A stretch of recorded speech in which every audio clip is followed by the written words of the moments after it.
So this is the brand new Apple Watch Series 6. It's the same design as the previous generation, minus the new color options. Apple is offering this in space gray, gold, blue, and red. I went with the blue. It's different. It's also one of the few ways that people know you have the new Apple Watch, but I think it looks classy, especially when you pair it with a gold or gray and gold wristband. Unboxing it, it's not much different compared to the Series 5, except there's no longer a charging brick in the box, just a charging cable. Get used to this. The upcoming iPhones is rumored to not have a charging brick either. From an environmental perspective, this is fantastic, but from a user just getting into the Apple ecosystem and buying their first Apple product, you might feel a bit let down. On top of Series 6, Apple introduced a new wristband called the Solo Loop.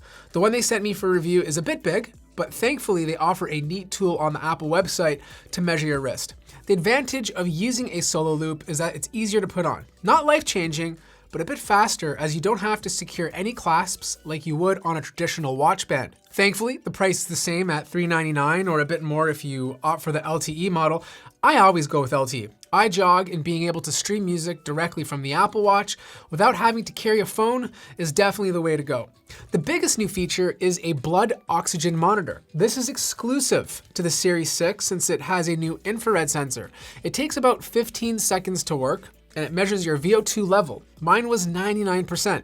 It worked on my first attempt, but you must keep your arm completely still.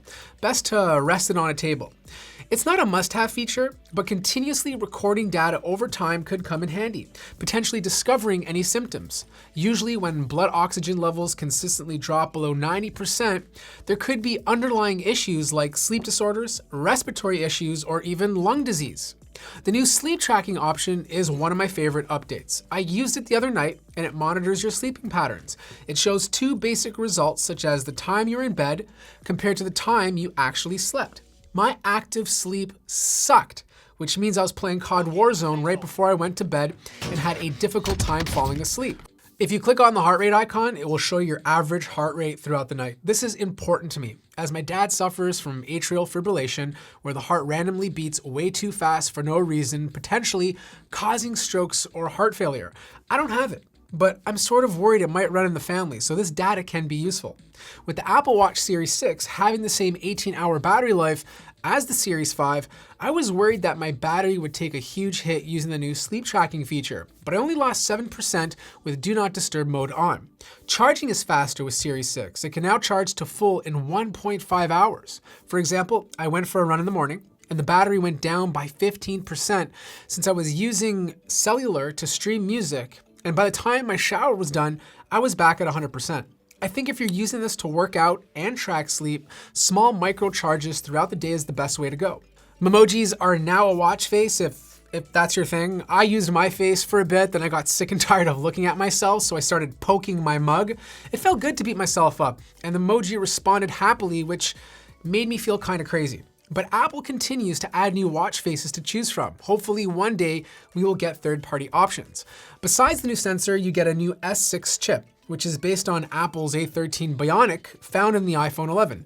It's supposed to be 20% faster than the chip inside the Series 5. It's the efficiencies of the chip that allow things like a 2.5 times brighter always-on display compared to the Series 5 and improved efficiencies when running. But actual raw speed when moving through the menus and opening up apps, I didn't really notice a difference compared to the Series 5. And listen, that's not a bad thing, since the Series 5 feels nice and fluid.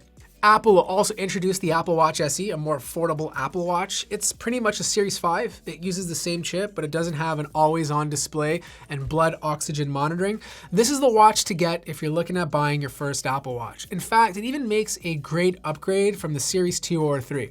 To be honest, I think most people should just buy the Apple Watch SE, as I feel the oxygen monitoring is not a must-have feature right now. But if you're planning on keep this for a very long time, you'll get a bit more wiggle room out of the Series 6. Personally, I'm mostly excited for Fitness Plus, the $9.99 service that Apple's releasing that gives you access to a bunch of workout videos that require very little equipment. So that's a quick look or a little review on the Apple Watch SE and Series 6. I plan on reviewing the Fitness Plus service when it does launch, so if you have any questions about that, let me know in the comments below. Like the video if you liked it, subscribe if you haven't already, and I'll see you guys in the next video.